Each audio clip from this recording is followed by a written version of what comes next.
एक साधु वर्षा के जल में प्रेम और मस्ती से भरा चला जा रहा था कि इस साधु की नज़र एक मिठाई के दुकान पर पड़ी, जहां एक कढ़ाई में गर्म दूध उबाला जा रहा था तो मौसम के हिसाब से दूसरी कढ़ाई में गर्मा गर्म जलेबियां तैयार हो रही थी।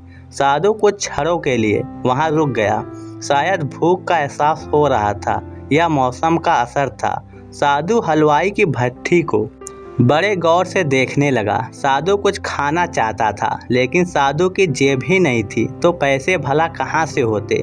साधु कुछ पल भट्टी से हाथ सेकने के बाद चला ही जाना चाहता था कि नेक दिल हलवाई से रहा नहीं गया और एक प्याला गर्म दूध और कुछ जलेबियां साधु को दे दी। साधु ने गर्म जलेबियां और गर्म दूध के साथ खाई और फिर हाथों को ऊपर की ओर उठाकर हलवाई के लिए प्रार्थना की, फिर आगे चल दिया। साधु बाबा का पेट भर चुका था। दुनिया के दुखों से बेपरवाह वह फिर एक नए जोश से बारिश के गंदले पानी के छींटे उड़ता चला जा रहा था। वह इस बात से बेखबर था कि एक नवविवाहित जोड़ा भी वर्षा के जल से बचता बचाता उसके पीछे चला आ रहा है। एक बार इस मस्त साधु ने बारिश के गंदले पानी में जोर से लात मारी। बारिश का पानी उड़ता हुआ सीधा पीछे आने वाली युवती के कपड़े को भिगो गया। उस औरत के कीमती कपड़े कीचड़ से लथपथ हो गए। उसके पति से यह बात बर्दाश्त नहीं हुई, इसलिए वह आस्तीन चढ़कर आगे बढ़ा और साधु को कपड़ों से पकड़कर कहने लगा, अंधा है क्या? तुझे नजर नहीं आता? तेरी हरकत की वजह से मेरी पत्नी के कपड़े कीचड़ से भर गए हैं। साधु हक्का बक्का सा खड़ा था, जबकि इस युवा को साधु का चुप रहना नाखुशगवार गुजर रहा था। बाद में महिला ने आगे बढ़कर युवक के हाथों से साधु को छुड़ाना भी चाहा, लेकिन युवक की आंखों से निकलती नफरत की चिंगारी देखकर वह भी पीछे खिसकने पर मजबूर हो गई। राह चलते राहगीर भी उदासीनता से यह सब दृश्य देख रहे थे, लेकिन युवक के गुस्से को देखकर किसी में इतनी हिम्मत नहीं हुई कि उसे रोक पाए और आखिर जवानी के नशे में चूर इस युवक ने एक जोरदार थप्पड़ साधु के चेहरे पर जड़ दिया। बूढ़ा मलंग थप्पड़ की ताव ना झेलता हुआ लड़खड़ाता हुआ कीचड़ में जा गिरा। युवक ने जब साधु को नीचे गिरता देखा तो मुस्कुराते हुए वहां से चल दिया। बूढ़े साधु ने आकाश की ओर देखा और उसके होठों से निकला, वाह मेरे भगवान, कभी गर्म दूध जलेबियाँ और कभी गर्म गर्म थप्पड़, लेकिन तू जो चाहे मुझे भी वही पसंद है। यह कहता हुआ वह एक बार फिर अपने रास्ते पर चल दिया। दूसरी ओर वह युवा जोड़ा अपनी मस्ती को समर्पित अपनी मंजिल की ओर अग्रसर हो गया।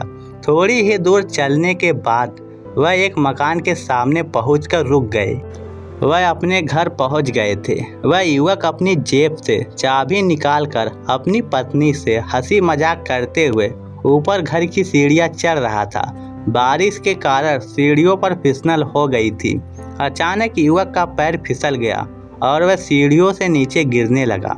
महिला बहुत जोर से शोर मचाकर लोगों का ध्यान अपने पति की ओर आकर्षित करने लगी, जिसकी वजह से काफी लोग तुरंत सहायता के लिए युवक की ओर लपके, लेकिन देर हो चुकी थी। युवक का सर फट गया था और कुछ ही देर में ज्यादा खून बह जाने के कारण इस नौजवान युवक की मौत हो गई।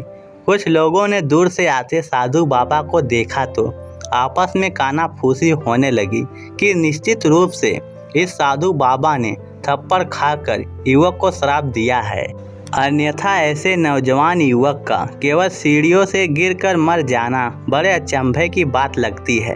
कुछ मनचले युवकों ने यह बात सुनकर साधु बाबा को घेर लिया। एक युवक कहने लगा कि आप कैसे भगवान के भक्त हैं जो केवल एक थप्पड़ के कारण युवक को श्राप दे बैठे। भगवान के भक्त में रोष व गुस्सा हरगिज नहीं होता। आप तो जरा सी असुविधा पर भी धैर्य न रख सके। साधु बाबा कहने लगा, भगवान की कसम मैंने इस युवक को श्राप नहीं दिया। अगर आपने श्राप नहीं दिया तो ऐसा नौजवान युवा सीढ़ियों से गिरकर कैसे मर गया? तब साधु बाबा ने उन सबसे एक अनोखा सवाल किया, क्या आप में से कोई इस घटना का चश्मदीद गवाह है? एक युवक ने आगे बढ़कर कहा, हाँ, मैं इस घटना का चश्मदीद गवाह हूँ। साधु ने अगला सवाल किया, मेरे कदमों से जो कीचड़ उछला था, क्या उसने युवा के कपड़े को दागी किया था? युवा बोला, नहीं, लेकिन महिला के कपड़े जरूर खराब हुए थे।